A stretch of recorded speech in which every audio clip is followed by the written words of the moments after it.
backyard in the city, growing up in the city. So if you can get people to appreciate it and really come out, you don't want them to have a bad experience, because you want them to keep coming, you want them to keep visiting, and you want to share what you experience here with other folks as well. So I want them to keep coming back, so I try to make it as a joyful experience for them as it is for me when I'm off duty and I'm here in the parks.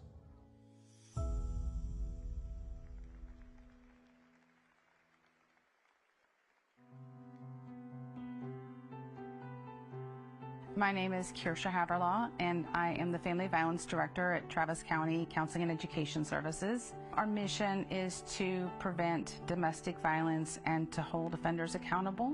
My work is complex and it changes from day to day. I might be going to Commissioner's Court for proclamation on Sexual Assault Awareness Month, and another day I might be holding the hand of someone whose daughter was killed by their abusive boyfriend. Another project I'm working on now is the creation of a Family Justice Center. A Family Justice Center is a one-stop shop. When you tell a victim that they have just one more thing to do, they can lose hope. And sometimes it's just easier to go back to the abuser. We want them to be safe as quickly as possible. She's never off. She is always available. She's always thinking about what we're doing now, but also growth for the future. And so she's always pushing us for progression. So as head of the Family Violence Task Force, I organize trainings and events. And one of the events that we have for this month is a training for beauty industry individuals. We are doing this training so they know what to say and they have resources. I think that with every event we have, we've made a difference in somebody's life. Anybody can be in an abusive relationship. I think that everybody deserves to be loved. I think that they deserve to love themselves and not be questioned about that. And until we can have healthy relationships everywhere, then I will continue to have that passion for what I do.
It's time for Ask Me Word Pop. Look at the pictures and put them together to guess the phrase. All the answers are related to unions, AFSCME, or labor history. We'll start with an easy one. You have 30 seconds to guess the phrase.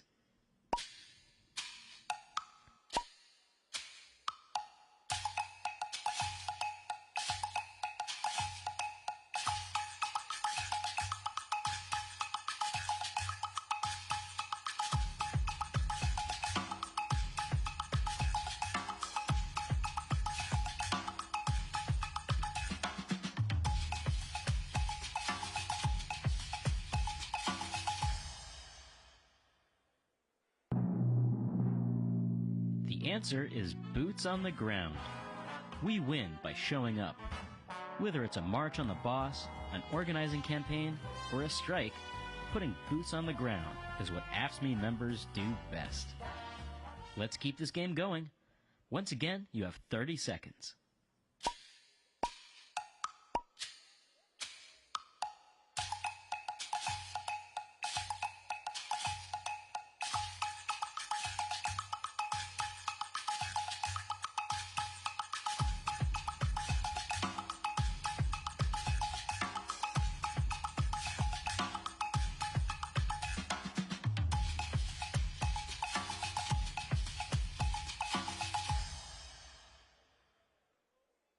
The answer is Rosie the Riveter. Rosie the Riveter is the iconic image often associated with the women who worked in factories and shipyards during World War II. But Rosie has also become synonymous with the power and change working people can achieve when they roll up their sleeves and organize. We've got one more for you to figure out. Start the clock.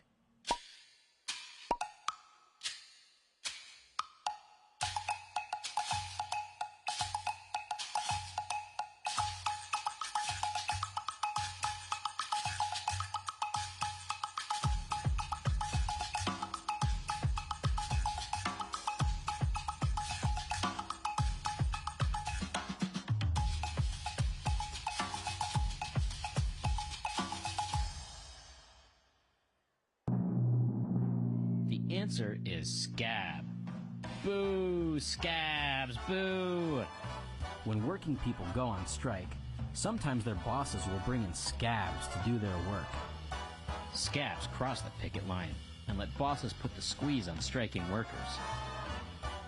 That's it for this edition of AFSCME Word Pop. Thanks for playing.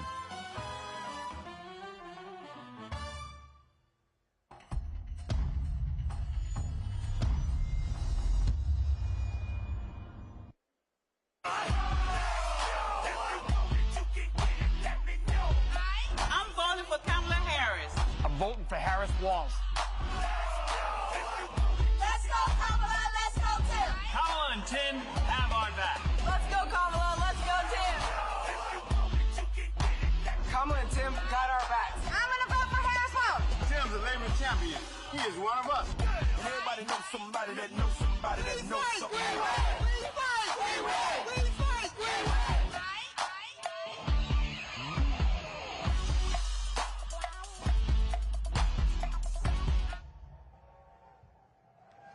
All right. You know, AFSCME family, in my job, I meet with a lot of governors and other elected officials. But with our next guest speaker, my relationship goes beyond that. We're not just colleagues, we're friends.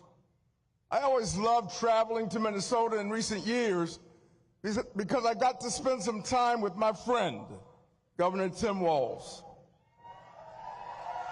He's easy to relate to, someone you can have an honest conversation with. We talked a few times during the weeks that he was being considered for the vice presidential pick, and every time I came away more convinced that he was the right guy for the job. He grew up working on his family farm in Nebraska. He enlisted in the Army National Guard and attended college on the GI Bill. He settled in his wife's native Minnesota, where they became teachers and union members. All right. Tim is more than an ally. He understands us because he is one of us, a union brother who spent years as a public service worker in his community. He embodies the very best of public service, leading with empathy, looking after everyone, and leaving behind no one. And Tim was more than a teacher. To his students, he was a trusted mentor who didn't just instruct, but he inspired. He coached football, helping lead Mankato West to a state championship. And he also helped students establish the school's first gay-straight alliance. Service isn't just what he does. It really is who he is. What you see is what you get with Tim. Nothing fancy, no pretense. He's as comfortable in a camo hat and a t-shirt as he is in a suit and tie. He's as comfortable at the county fair as he is in a room full of politicians. He is someone who lives his values every single day. And as an elected official, he has turned those values into policy and progress. Whether it's banning private prisons to keep Minnesota communities safe, expanding paid family leave for Minnesota families, or guaranteeing free school meals to every Minnesota student. And he does it all with such humility, generosity, and good humor. He truly is a stand-up guy, absolute salt of the earth. And come next January, he will bring his decency and common sense to the White House, isn't he, AFSCME? He will do that. AFSCME, the Mean Green Machine, get on your feet and make some noise for the governor of Minnesota and the next vice president of the United States, Tim Walz.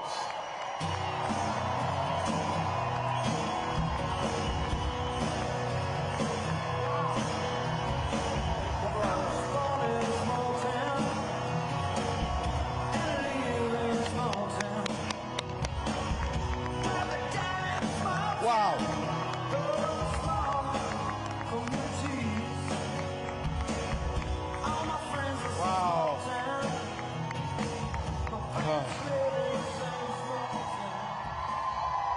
Wow. Wow.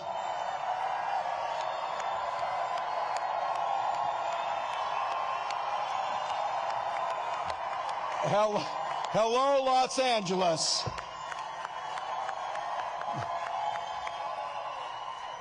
Wow. Well, sisters and brothers in AFSCME, first and foremost, to each and every one of you, thank you for the privilege of being able to stand with you, because I know that AFSCME stands with the American workers. AFSCME stands for all that's right. Let me acknowledge a few friends and the fighters who are here today with us. It goes without saying, thank you to my friend and your president, Lee Saunders.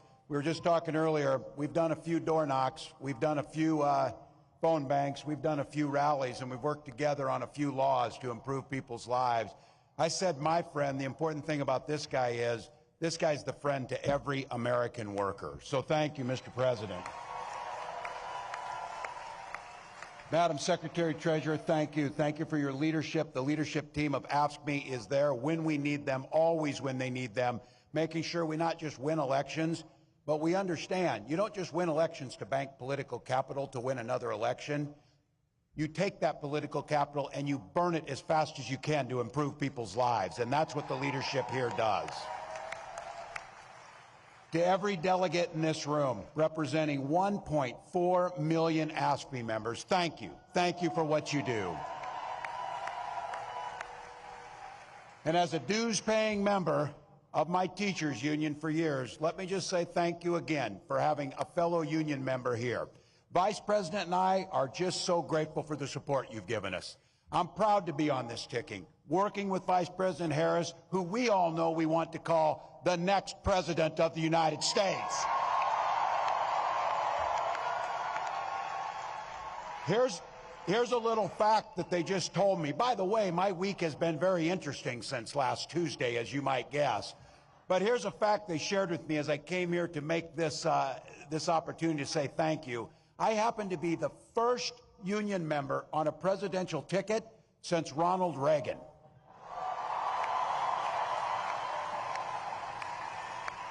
But rest assured, I won't lose my way. Probably should be a few more union members in elected office, President Saunders. We might want to work at that. I think I'm looking at some. So you heard the story. You knew Vice President Harris grew up in a middle-class family. picked up shifts at that McDonald's as a student. I keep asking this to make a contrast here. Can you simply picture Donald Trump working at a McDonald's trying to make a McFlurry or something? Oh, yeah, he knows us. He couldn't run that damn McFlurry machine if it cost him anything. But Vice President Harris took that work ethic, goes to work every single day to make sure families don't just get by, but they get ahead. She stood on the side of the American workers, and she stood up to the billionaires and fought corporate greed.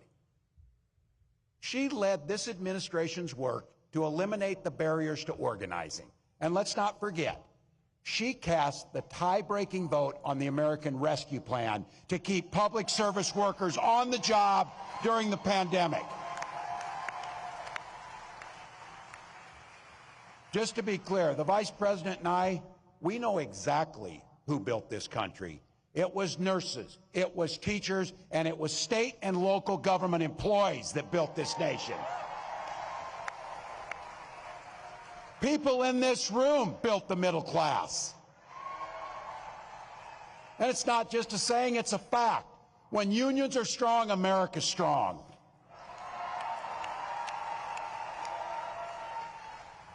Vice President Harris and I have both had the privilege of joining workers on the picket line. And it's why, as governor, I signed one of the biggest packages of pro-worker policies in history into law. In Minnesota, we made it easier for workers to form unions.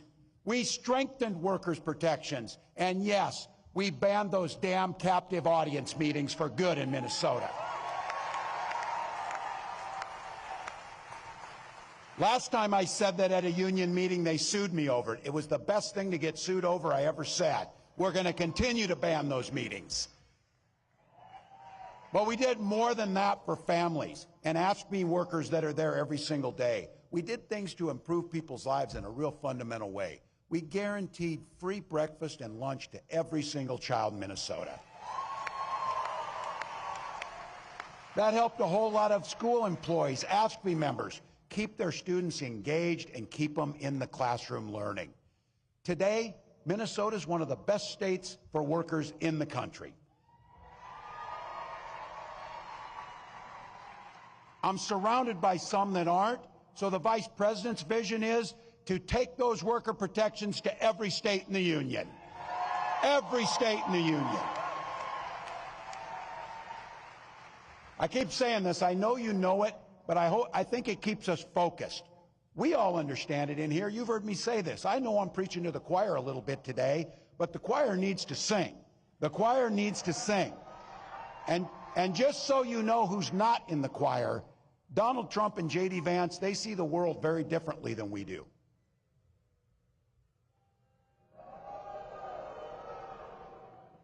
The only thing those two guys knows about working people is how to work to take advantage of them.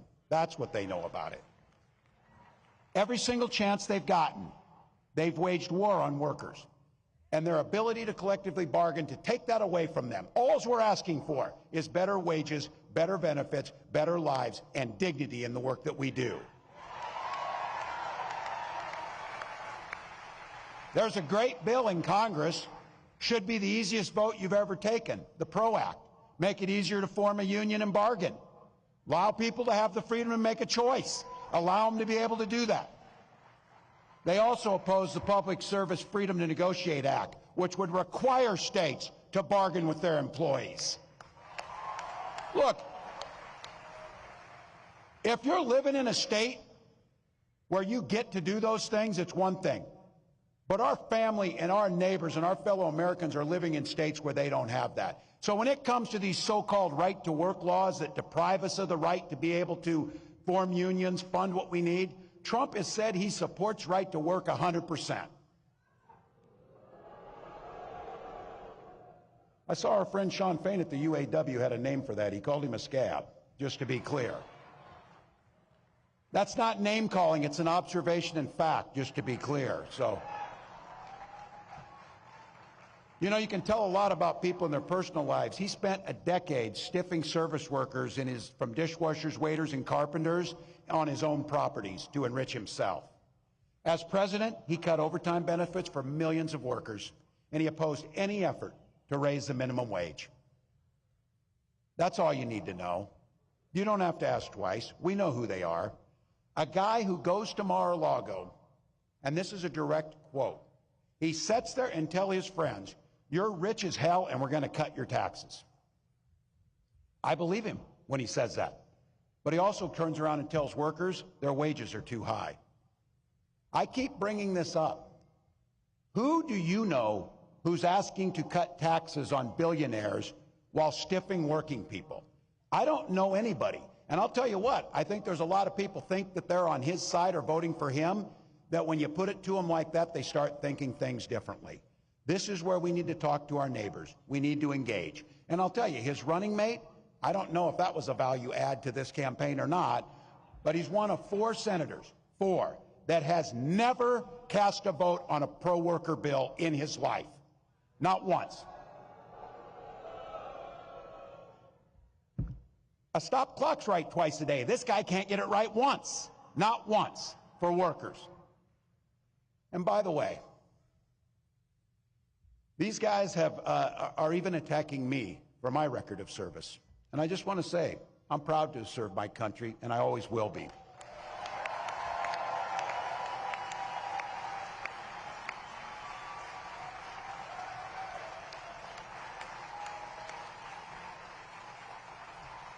With my dad's encouragement, a guy who served in the Army during the Korean War, I signed up for the Army National Guard 2 days after my 17th birthday. I served for the next 24 years for the same reason all my brothers and sisters in uniform do. We love this country. Then in 2005, I felt the call of duty again, this time of being service to my country in the halls of Congress. My students inspired me to run for that office, and I was proud to make it to Washington. I was a member of the Veterans Affairs Committee and a champion of our men and women in uniform.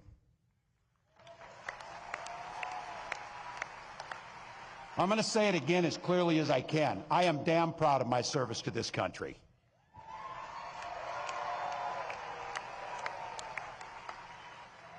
And I firmly believe you should never denigrate another person's service record. To anyone brave enough to put on that uniform for our great country, including my opponent, I just have a few simple words. Thank you for your service and sacrifice.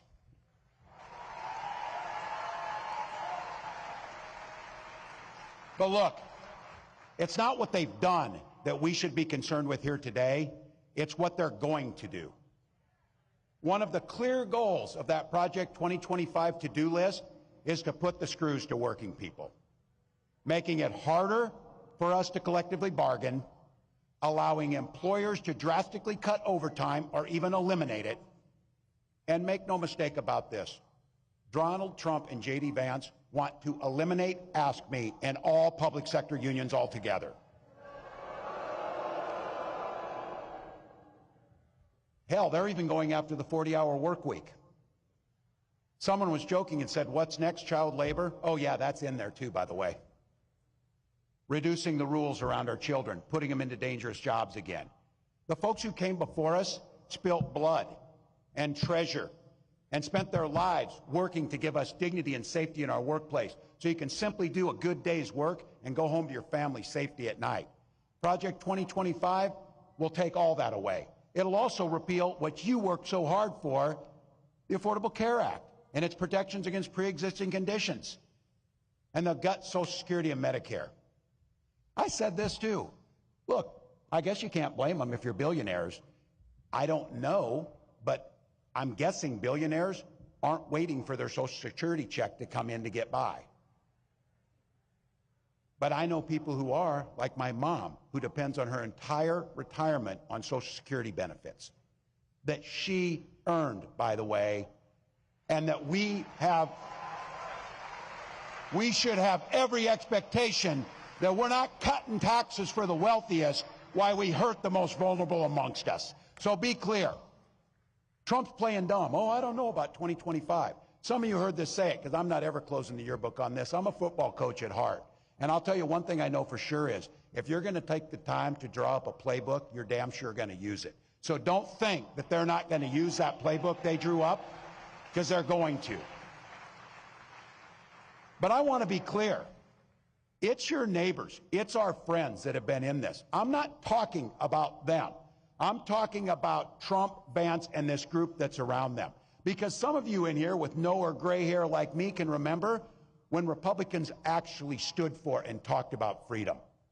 We know they're there. We know those are our relatives. But it turns out that this guy means that freedom should be for the freedom of government to go into your exam room and tell you about your choices. You've heard me say it. This is not hard. In Minnesota, we respect our neighbors and we respect their personal choices. Now look, it's not difficult. I might not agree with my neighbor's choices or make the same one. But this country's great because we have a golden rule that makes things work. We mind our own damn business on those things. We mind our own damn business.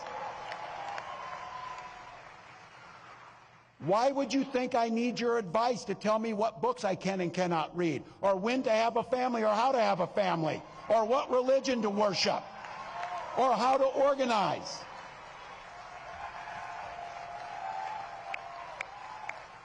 You stay in your lane and I'll stay in mine. That's not that difficult.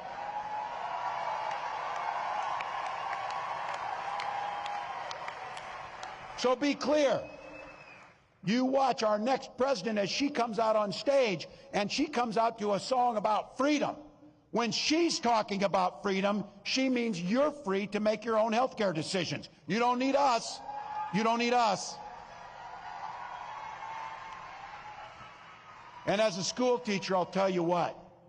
Children should be free to go to school without worrying about being shot dead in their classrooms.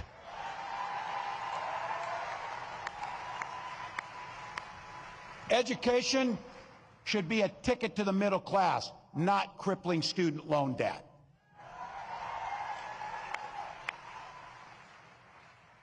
Here's the thing. We don't have that long to go here, but think about the future that we can create. We know what the past is. We know what these guys are going to do because they wrote it for us. Convenient to them to write it in Project 2025, so we know that. That's not the future we want. We want the future, and here's exactly what Vice President Harris will do when she gets to the White House. As president, Vice President Harris said she will sign the PRO Act and the Public Service Freedom Negotiation Act right into law. Done. We will stand together on the fundamental principle to collectively bargain for your own lives and your own jobs.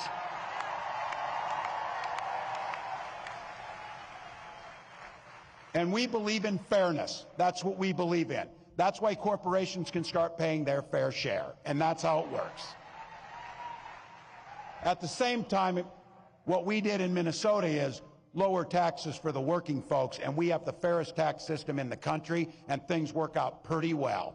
We can protect Social Security, and something we did, and I want to thank, I know they're in here, my Minnesotans who are in the House.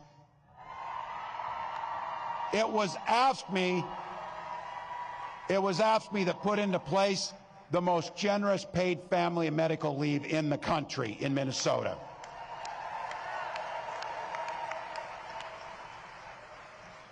We're investing in our public schools, and it's, yeah, I'm a little biased on this one, but I think you're probably with me on this. How about we give our teachers a long overdue raise for the work that they do?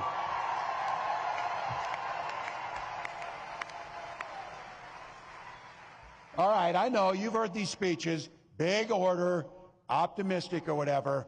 Well, I got to tell you, I will cop to being an eternal optimist. That's me. But I come by it honestly. I supervised the damn high school lunchroom for 20 years. You do not survive that job without being an optimist, I will guarantee you. And I also think you've heard me say this, hope is the most powerful word in the English language. It was so powerful for when my wife and I first had our first child, we named our daughter Hope.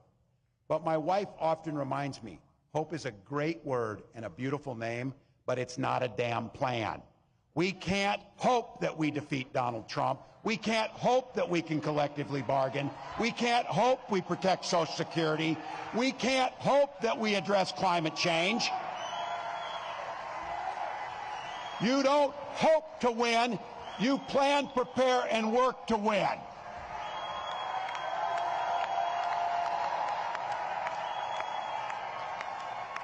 Look at this place.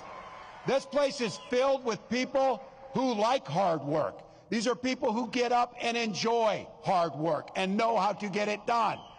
So what do you think? A room full of 1.4 million Ask Me members, and this room here, how many voters do you think we could turn out in an hour? How many friends can we bring to the polls? We got over 4,000 people in this room. We won states by less than 10,000 votes in some cases. And I don't know about you, and I know it. This is going to be a close, tough race. It is going to be a tough one.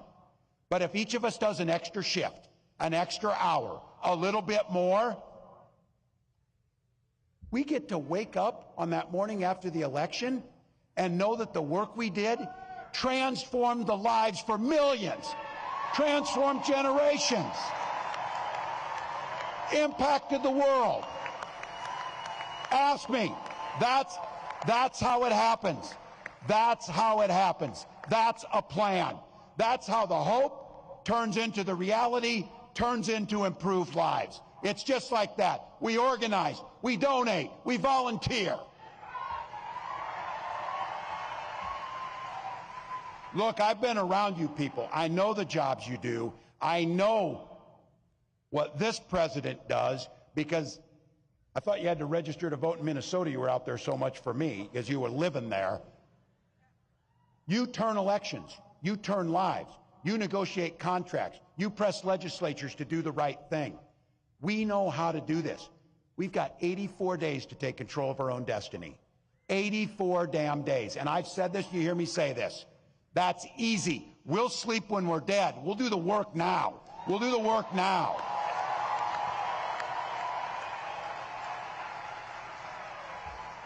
And you do it for the most beautiful and selfless reason, because you believe in the very soul of your being that you believe in the promise of what America can be. You believe we can all enter the middle class. You believe we can all have dignity. You believe we can all thrive. But you know what? We got to fight. Because as the next president of the United States says to me often, when we fight, we win. When we fight, we win. When we fight, thank you. Ask me.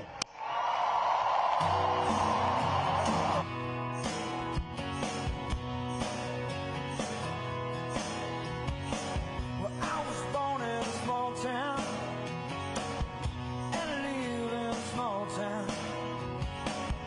Traveling down a small town, oh, small communities. Let him hear you, Alfred! Let him hear you! All right.